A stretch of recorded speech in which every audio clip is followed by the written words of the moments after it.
Okay, this time, mamati na kita sa ikatatlong pagambahon ni Kagawad Marilyn Baltasar sang barangay Victorias Tumangas. No, medyo taway sa subong kay wala sang session, no? So nadakpan tagid man siya despite nga medyo masako ang linya sa mga kagawad siyempre sang barangay. Okay, so ang iyang pagambahon once again ang sino ang dapat basulon. Palakpakan naton mga kagrupo, mga ka-short. Ginasetot ko lang sir ang mga member sa public sa amon nga market mall. Nagpasalamat gid kami sa amon nga pinanangga nga mayor BG Beron sa imong mga pagpatigayon sa amon nga market mall. Subong mga pumulo sang Dumangas kadto gid kamo kay katahom na sang aton nga market mall sang Banwa sang Dumangas. Salamat. Aton nga papilian ni kanan katamis ka pait nga pasimbaladan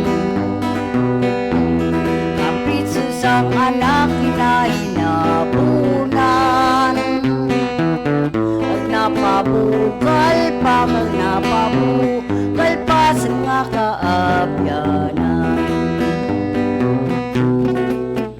ayuman tani ang pagusto-gusto kay hindi ka batlag tawag nga pigado habang kung mabuyo sa madamo nga bisyo alos naton kadton alos naton kadton ang aton nga siko dapat ingatam doon sa mga kabataan ang pagsakripisyo sa mga kinikanan kung anong tradya na pakibatuan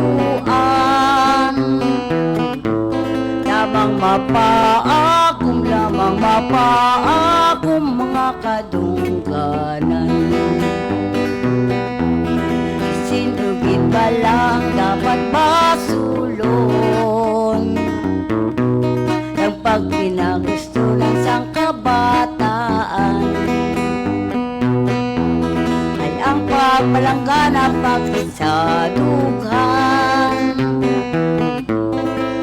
yara lang ang sabat yara lang ang sabat sa kaugali hindi man mabasol ng mga ginikanan sang pagpinagusto lang sang kabataan ay ang pagpalanggan at pagkisadughan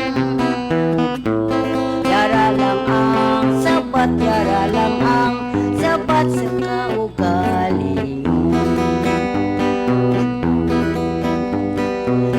ay ang pagpalanggan at pagkisadughan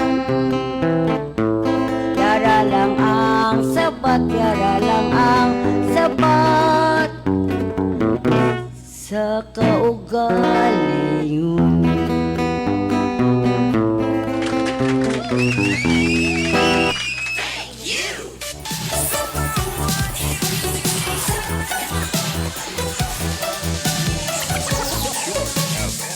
Okay, salamat, Gid.